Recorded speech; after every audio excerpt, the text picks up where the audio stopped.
ஆண்டவராகிய இயேசு கிறிஸ்துவின் நாமத்தினாலே இந்த நாளிலும் கூட கர்த்தருடைய வார்த்தையை நாம் தியானிக்கலாம். சங்கீதம் 119 92வது வசனம். உமது வேதம் என் மனமகிழ்ச்சியாய் இராதிருந்தால் என் துக்கத்திலே அழிந்து போயிருப்பேன். இந்த வார்த்தை அழகாக தாவீது நிச்சயித்து சொல்கிறாருங்க. அவர் துக்கமாக இருந்த சூழ்நிலையில் கர்த்தருடைய வேதத்தை அவர் ஆழமாக தியானித்து கர்த்தருடைய வார்த்தைக்குள்ளாக தன்னுடைய துக்கத்தை எல்லாம் மறைத்தவராக தேவனை மாத்திரம் சார்ந்து நின்றது நிமித்தமாக அவருக்குள்ளாக இருந்ததான சகல துக்கத்தையும் கர்த்தர் எடுத்து போட்டவராக தாவீதுக்குள்ளாக மன மகிழ்ச்சியை கொடுத்த தேவன் இன்றைக்கும் உண்மை உள்ளவராக இருக்கிறார்.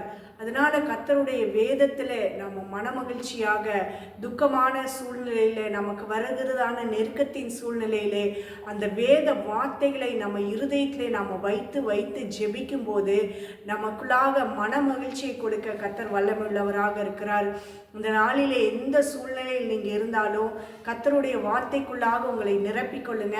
கர்த்தர் அதன் மூலியமாக நமக்கு மன மகிழ்ச்சி கொடுத்து ஆசீர்வதிக்க வல்லவராக இருக்கிறார். இந்த வார்த்தைக்குள்ளாக நம்ம ஒப்பு கொடுத்து ஜெபிக்கலாம். கிருபையுள்ள தகப்பனே, உம்மை நன்றியோடு துதிக்கிறோம் அப்பா, ஸ்தோத்தரிக்கிறோம் ராஜா.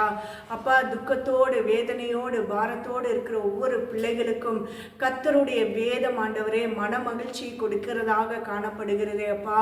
அந்த வேதத்தை அப்பா தியானிக்க கூடாதபடிக்கு இருக்கிறதான கடினங்கள் இயேசு கிறிஸ்துவின் நாமத்தினாலே விலகுவதாக.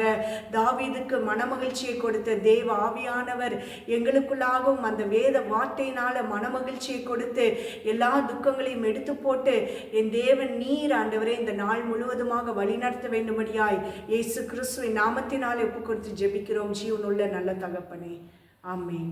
கர்த்தர் தாமே இந்த வார்த்தையின்படியாக ஆசீர்வதித்து நடத்துவாராக. God bless you.